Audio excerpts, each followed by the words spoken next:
Hello guys, this is Ranjeet Kumar Kushwaha from 3D classes. तो आज हम लोग पढ़ेंगे प्रोनाउन।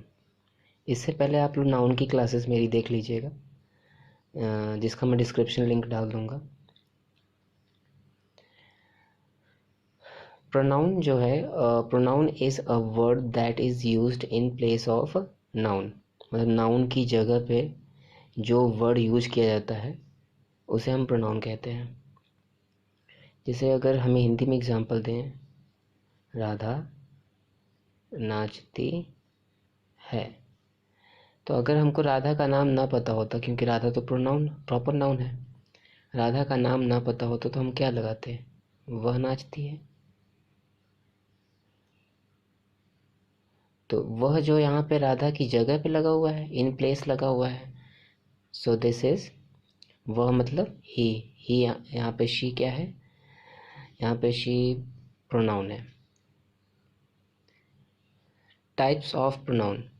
पहला टाइप है पर्सनल प्रोनाउन। पर्सनल प्रोनाउन में 3 पर्सन्स होते हैं, first person, second person, third person. First person basically क्या है? First person, the person is speaking ऐसे पर्सन्स जो बोलते हैं, खुद बोलते हैं। Second person, the person is spoken to. तो पहला पर्सन जो सेकंड पर्सन से बोल रहा है, जिससे बोलता है, वो सेकंड पर्सन होता है। और थर्ड पर्सन, अगर ये दोनों फर्स्ट पर्सन और सेकंड पर्सन मिलके किसी अदर पर्सन के बारे में बात करते हैं तो ये थर्ड पर्सन होता है। जैसे आई और वी फर्स्ट पर्सन हो गया, आई और वी यू से बात कर रहे हैं तो यू सेकंड पर्सन है, और ये तीनों मिलके किसी थर्ड पर्सन के बारे में, किसी और पर्सन के बारे में बात कर रहे हैं तो ही, शी, इट और दे, ये सब थर्ड पर्सन में आ जाते हैं। Forms of personal pronoun. तो पर्सनल प्रोनाउन 3 टाइप्स के हो सकते हैं, नॉमिनेटिव केस में, ऑब्जेक्टिव केस में, पजेसिव केस में। ये केस हम लोग इससे पहले नाउन में पढ़ चुके हैं। तो केसेस, नॉमिनेटिव केस मतलब subjective case, as a subject, objective मतलब as a object, and possessive मतलब एज अ रिलेटिव। तो इसमें सिंगुलर प्लूरल मैंने सब बता रखा है। फर्स्ट पर्सन में आई आता है जिसका प्लूरल वी होता है, सेकंड पर्सन में यू आता है, इसका प्लूरल यू ही होता है, और third person he, she, it, जिसका प्लूरल दे हो सकता है। ऑब्जेक्टिव केस में आई का मी, वी का अस, यू का यू ही रहेगा पूरा, ही का हिम, शी का हर, इट का इट, और दे का देम। ये पजेसिव केस में था, पजेसिव ऑब्जेक्टिव केस में था, सॉरी। पजेसिव का केस में देखें तो आई का माइन, और वी का आर्स, यू का योर्स, ही का हेज, शी का हर्स, इट का इट्स, दे का देयर्स। ये पजेसिव केस में हो गया, ठीक है। अब रूल नंबर 1 है इसका, प्रोनाउंस जो हैं अपने नंबर, जेंडर और पर्सन के हिसाब से ही लगते हैं। जैसा सब्जेक्ट रहेगा वैसा ऑब्जेक्ट के अनुसार वैसा ही लगेगा, और वैसा ही उसके पजेसिव केस में लगना चाहिए। तो एवरी मैन यहाँ पे क्या है? थर्ड पर्सन है, तो थर्ड पर्सन इसके हिसाब से थर्ड पर्सन के लिए देयर तो लगेगा नहीं, मतलब ये तो सिंगुलर है तो इसके लिए देयर क्यों लगेगा? यहाँ पे लगेगा हिज। सेकेंड रूल है, pronouns must follow the antecedent used. तो जैसे एंटीसीडेंट क्या होता है? किसी रिलेटिव प्रोनाउन के पहले जो वर्ड लिखा होता है उसको एंटीसीडेंट बोलते हैं। तो I am not one of those who believe everything I see. तो यहाँ पे दोज है, दोज जो है वो कई सारे पर्सन्स को दिखाता है, तो यहाँ पे दोज के साथ एंटीसीडेंट के हिसाब से ही लगेगा। यहाँ पे दोज की जगह, आई की जगह क्या लगेगा? दे लगेगा, क्योंकि दोज वहाँ पे थर्ड पर्सन में आ रहा है, तो आई फर्स्ट पर्सन क्यों लगेगा? यहाँ पे अपने पर्सन के हिसाब से ही लगते हैं वो। थर्ड रूल है, if a pronoun stands for collective noun it must be neutral gender. अगर कोई प्रोनाउन कोई प्रोनाउन जो है कलेक्टिव नाउन को स्टैंड कर रहा है, कलेक्टिव नाउन की तरह दिख रहा है, तो उसको हम न्यूट्रल जेंडर की तरह बिहेव करेंगे, मतलब उसको न्यूट्रल जेंडर की तरह मानेंगे। जैसे if it viewed as whole, अगर मतलब एज अ होल अगर बिहेव करता है, मतलब कलेक्शन क्या होता है, एज अ होल ही होता है, तो उसको हम सिंगुलर नाउन की तरह, सिंगुलर नंबर की तरह दिखाएंगे। अगर आइडिया ऑफ सेपरेशन है, ये हम लोग पीछे भी नाउन में पढ़ चुके हैं, अगर आइडिया ऑफ सेपरेशन है तो इसका प्लूरल की तरह हम इसको यूज़ करेंगे। यूज़ तो नाउन न्यूटर की तरह ही करेंगे, बस जो नंबर है वो सिंगुलर कब यूज करेंगे, प्लूरल कब यूज करेंगे, जब एज अ होल यूज हो, जैसे आर्मी हो गया। और आइडिया ऑफ सेपरेशन हो गया कैसे, जैसे आइडिया मतलब जो उसमें सेंटेंस है उनके आइडियाज़ डिफरेंट हैं, तो उनको हम प्लूरल की तरह प्रोनाउन यूज़ करेंगे। जैसे कमिटी है, कमिटी ने decided the matter without leaving it's seats. Committee decided the matter without leaving there seats. यहाँ पे कमिटी जो है वो वैसे तो एज अ होल है, उसको सिंगुलर की तरह यूज करना चाहिए, मगर कमिटी के यहाँ पे आइडियाज़ जो हैं किसी मैटर पे मिल नहीं रहे हैं, इसका मतलब इनका पॉइंट ऑफ व्यू बिल्कुल अलग है। सो आइडिया ऑफ सेपरेशन लगना चाहिए, तो यहाँ पे इसी वजह से यहाँ पे प्लूरल की तरह यूज किया गया देयर, ना कि इट्स। इट्स यूज हो सकता था अगर इनके आइडिया सेपरेशन ना होते। Rule number 4, when two singular nouns are used in separate person then plural pronoun use होगा।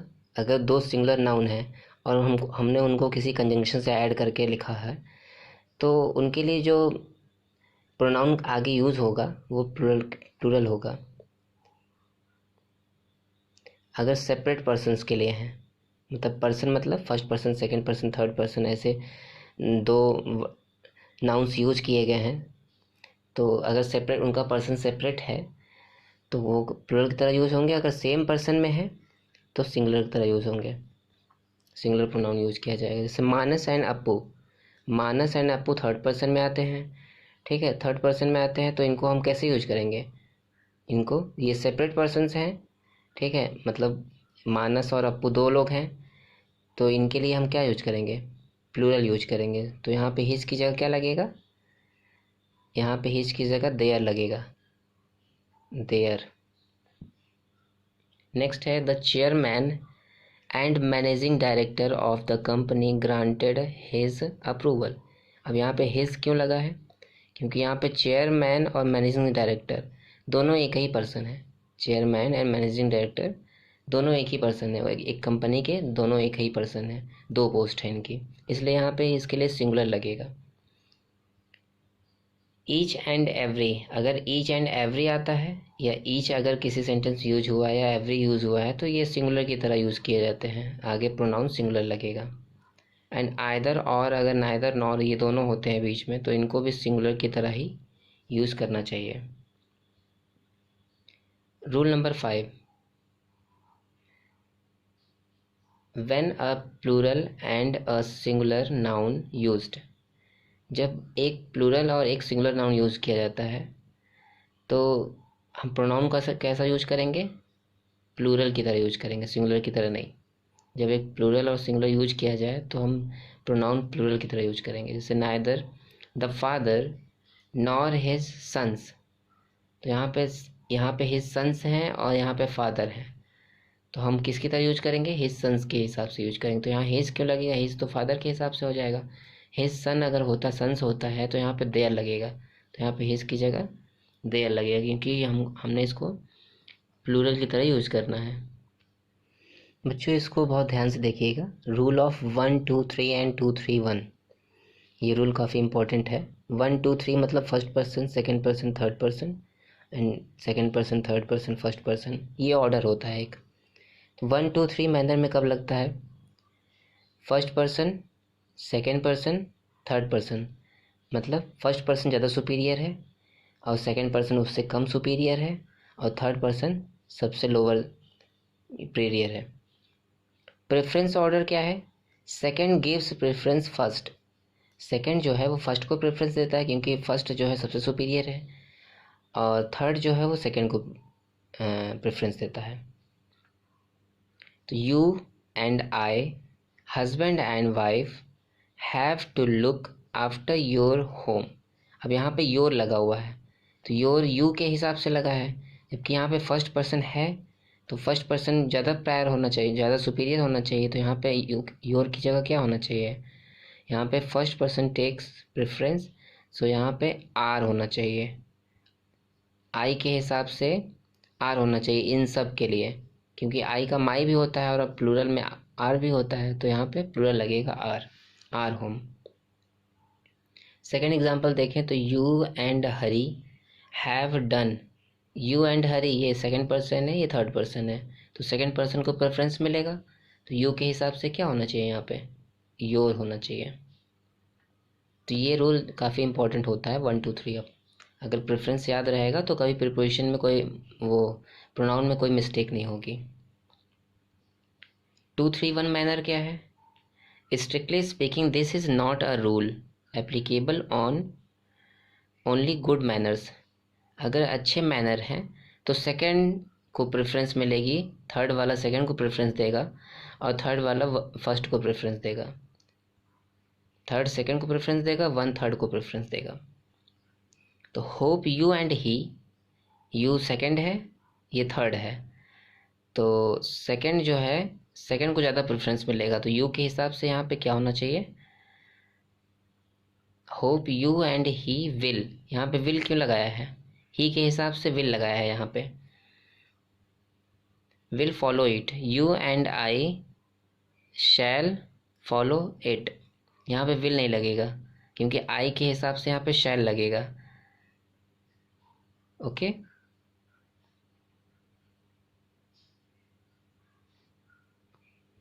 Rule number 7, if pronoun is in object place it will be in objective case. अगर object के place पे है तो objective case में आएगा, अगर subject की जगह पे है तो सब्जेक्टिव केस में आएगा, ये तो हम लोग पहले ही देख चुके हैं।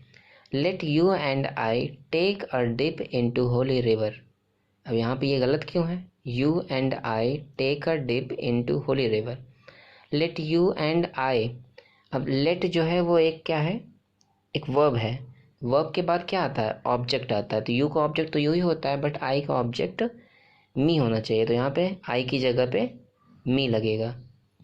वर्ब के बाद कोई भी चीज़ जो आती है तो वो ऑब्जेक्ट होती है, कोई भी चीज़ मतलब वर्ब के बाद ऑब्जेक्ट आता है, वर्ब के पहले सब्जेक्ट आता है। Rule number 8, as pronoun nominative case में, बट प्रोनाउन ऑब्जेक्टिव केस में, देन के बाद प्रोनाउन आता है तो नॉमिनेटिव केस में लगता है, मतलब एज के बाद अगर प्रोनाउन आता है तो नॉमिनेटिव केस में लगेगा, बट के बाद कोई प्रोनाउन लगता है तो ऑब्जेक्टिव केस में लगेगा, देन के बाद कोई प्रोनाउन आता है तो नॉमिनेटिव केस में लगेगा। जैसे she is as good as, अब एज के बाद नॉमिनेटिव केस में लगता है तो यहाँ पे मी की जगह क्या होगा, आई होगा।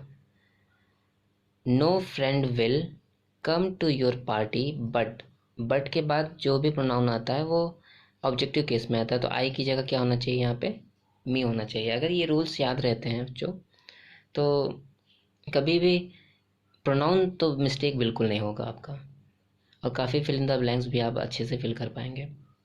यही सब छोटी छोटी मिस्टेक्स एरर्स में आती हैं। ही अर्न्स मोर देन हर, अब देन के बाद हमने कहा था नॉमिनेटिव केस में आता है, तो देन के बाद हर की जगह क्या लगेगा, देन शी। नेक्स्ट प्रोनाउन है हमारा reflexive pronoun. When any action reflect और टर्न्स बैक ऑन सब्जेक्ट, अगर कोई एक्शन सब्जेक्ट करता है तो उसका रिएक्शन उसको मिलता है, तो ऐसे प्रोनाउन को हम बोलते हैं रिफ्लेक्सिव प्रोनाउन, मतलब उसने कुछ किया उसका उसको रिफ्लेक्शन भी मिला। जैसे ही किल्ड हिमसेल्फ, अब उसने किलिंग की है मगर उसका रिफ्लेक्शन किसके ऊपर आया है, उसके खुद के ऊपर, तो उसने खुद को मार लिया, ही किल्ड हिमसेल्फ। बच्चों कुछ ऐसे प्रोनाउंस भी हैं जो जिनके आगे अगर हम सेंटेंस में जो है रिफ्लेक्सिव प्रोनाउन नहीं लगाते तो सेंटेंस थोड़ा सा इनकम्प्लीट लगता है और वो गलत भी होता है। Absent, acquit, apply, avail, enjoy, exert, forget, pride, resign must be followed by reflexive pronoun.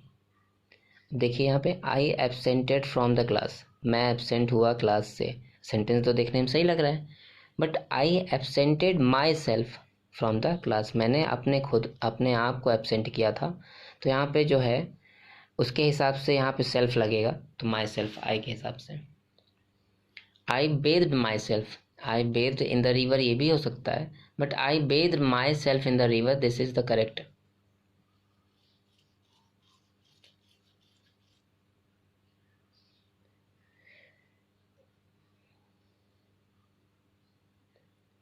Sorry guys, कुछ ऐसे प्रोनाउंस भी होते हैं, कुछ ऐसे वर्ब्स होते हैं जिनके बाद जो है, जिनके बाद रिफ्लेक्सिव प्रोनाउन नहीं आना चाहिए। जैसे बेद है, ब्रेक है, gather, steel, stop, learn, open, ये सब प्रोनाउंस जो हैं does not follow reflexive pronoun. ये प्रोनाउंस रिफ्लेक्सिव प्रोनाउन फॉलो नहीं करते हैं। जैसे बेद माई सेल्फ, मैंने खुद को नहलाया, तो ये थोड़ा अटपटा भी लग रहा है और ये गलत है। माई सेल्फ, कुछ ऐसे प्रोनाउंस, कुछ ऐसे वर्ब्स हैं जिनके आगे जो फॉलो करता है वो रिफ्लेक्सिव प्रोनाउन, मगर कुछ ऐसे भी वर्ब्स हैं जिनके जो फॉलो नहीं करते रिफ्लेक्सिव प्रोनाउन को। Reflexive pronoun can not be used as subjective case. Reflexive pronoun को हम सब्जेक्टिव केस की तरह यूज़ नहीं कर सकते। जैसे किसी बच्चे से अगर इंट्रो आप पूछते हैं तो बताएगा myself Ranjeet Kumar Kushwaha this in this way. तो माई सेल्फ से स्टार्ट करना गलत है, आई माई सेल्फ बोलना चाहिए। तो myself decided to join politics, this is wrong. Myself subject नहीं हो सकता कभी, तो इसकी जगह आई होगा। हाँ, चाहे तो आई माई सेल्फ लगा सकते हैं। नेक्स्ट है डिमॉन्स्ट्रेटिव प्रोनाउन। डिमॉन्स्ट्रेटिव का मतलब होता है इंडिकेट, इंडिकेट। तो इसमें ऐसे ही प्रोनाउंस आते हैं जो इंडिकेट करते हैं, जैसे टू पॉइंट करने के लिए दिस, दैट, दीज, दोज, सच, ये पॉइंटिंग प्रोनाउंस होते हैं, पॉइंट करने के लिए। दिस इज़ माई बुक, तो यहाँ पे पॉइंट क्या कर रहा है कि ये मेरी बुक है, पॉइंटिंग प्रोनाउन। बच्चों नेक्स्ट है हमारा इंडेफिनिट प्रोनाउन। इंडेफिनिट नाम से ही लग रहा है कि something that is not definite. A pronoun refers to a person, things in a general way, not in particular way. General way मतलब ऐसे ही आम तरीके से कहा जाए, कोई पर्टिकुलर बात नहीं, तरीका नहीं है। As, as one, none, all, मतलब इसमें हम किसी पर्टिकुलर पर्सन या किसी पर्टिकुलर थिंग के बारे में बात नहीं करते। Somebody, nobody, few, many, any, other. तो इसमें हम किसी पर्टिकुलर आदमी के बारे में ऐसा लग नहीं रहा है कि हम किसी ऐसे पर्सन या थिंग के बारे में बात कर रहे हैं जिसको हम जानते हैं। तो one should take care of his house, one should take care of his house, ये सेंटेंस गलत क्यों है? तो वन शुड टेक केयर, अब यहाँ पे वन की जगह पे हिज, वन के लिए हिज लगाया है यहाँ पे। वन की जगह अगर पजेसिव में लगाना है तो वन से ही लगेगा, ये तो ही का हिज होता है, तो वन का वंस लगेगा। Either is used for to persons, either is used for to persons, any one is used for more than to persons. Any one, अगर दो पर्सन्स के बारे में ऑप्शन देना है हमको तो हम आइदर यूज करेंगे, आइदर दिस और दिस। और एनी वन अगर यूज करते हैं तो दो से ज़्यादा अगर लोग हैं तो उनमें से कोई एक हमको चूज़ करना है, सो हम यूज करेंगे एनी वन। नेक्स्ट है हमारा रिलेटिव प्रोनाउन, ये सबसे आसान प्रोनाउन होता है। Relative pronoun comes after antecedent. Antecedent क्या होता है?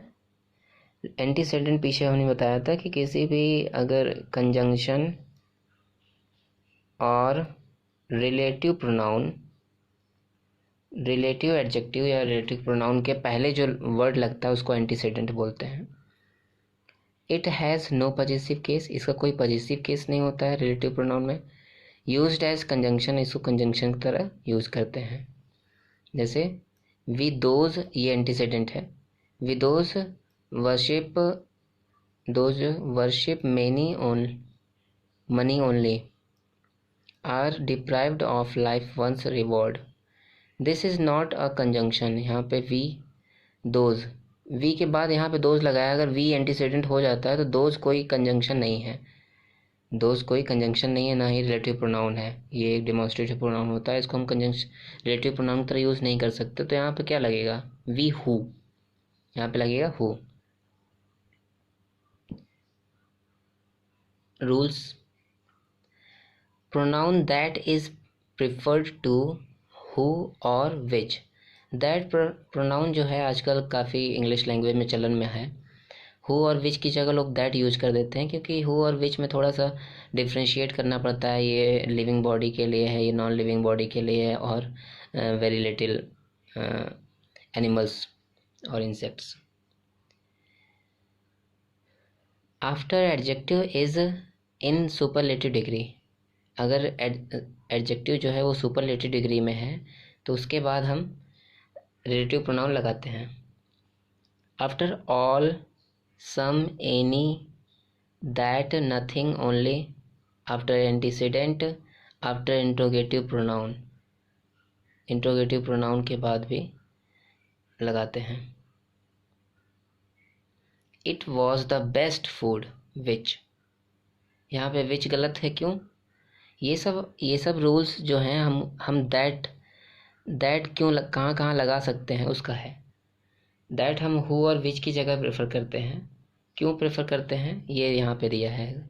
एंटीसीडेंट के बाद लगा सकते हैं all, some, any, none, nothing, ये सब वर्ड्स लिखे हुए एंटीसीडेंट की तरह, तो यहाँ लगा सकते हैं। अगर सुपरलेटिव डिग्री है कहीं पे एंटीसीडेंट की जगह पे तो हम ये दैट लगा सकते हैं। तो यहाँ पे बेस्ट फूड लिखा हुआ एंटीसीडेंट बेस्ट है, तो यहाँ पे विच की जगह हमारा दैट ज़्यादा कंफर्टेबल अच्छा लगेगा।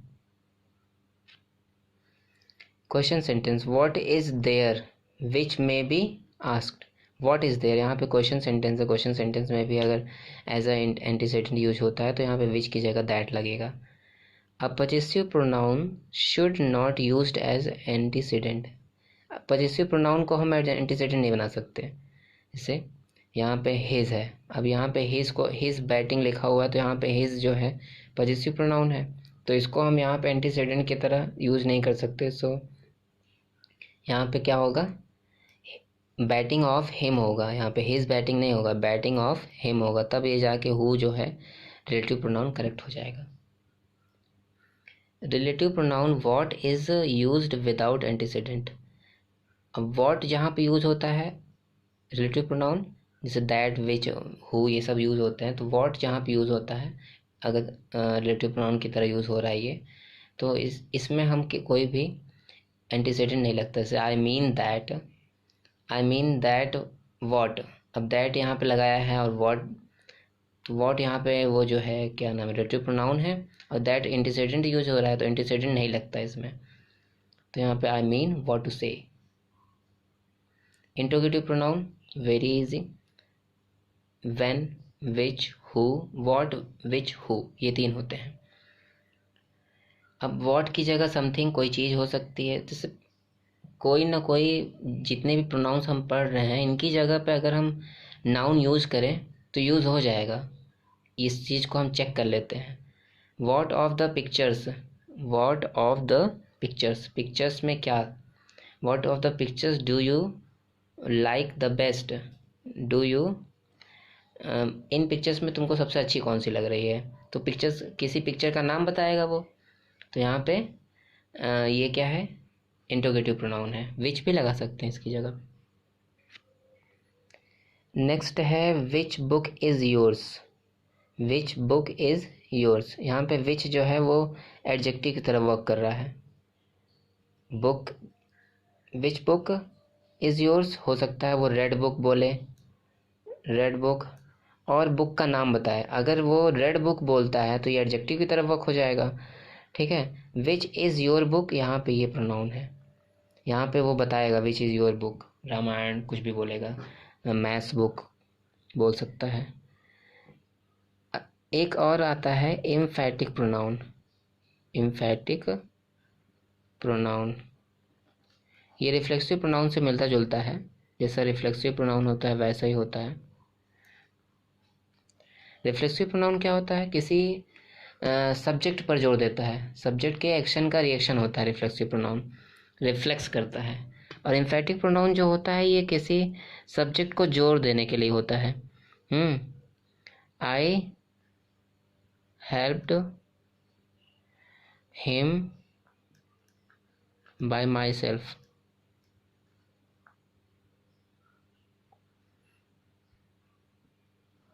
यहाँ पे माई सेल्फ जो है आई पर जोर दे रहा है, ठीक है। अगर किसी वर्ब पे जोर देता, वर्ब मतलब एक्शन का रिएक्शन होता तो ये रिफ्लेक्सिव प्रोनाउन होता। ओके गाइस, इस तरह से हमारी ये थ्योरी जो है, प्रोनाउन की थ्योरी ख़त्म होती है। अब प्रोनाउन अगर आपको अच्छे से समझना है तो इससे पहले आप नाउन को एकदम अच्छे से समझ लीजिए, क्योंकि बहुत सारी चीज़ें इसमें नाउन से मिलती जुलती हैं, क्योंकि नाउन की जगह पर ही तो ये यूज़ होता है प्रोनाउन। प्रोनाउन को अच्छे से सीखने के लिए नाउन तो आना ही चाहिए। तो इसके लिए आप हमारा जो पिछला लेक्चर है नाउन का वो आप लोग देख लीजिए, और अगर कुछ समझ में नहीं आता तो आप कमेंट बॉक्स में मैसेज कर सकते हैं, और पसंद आता है तो लाइक एंड सब्सक्राइब कर दीजिए। Thank you guys. इसके क्वेश्चंस जो हैं हम अगले सेक्शन में पढ़ेंगे, नेक्स्ट पार्ट में।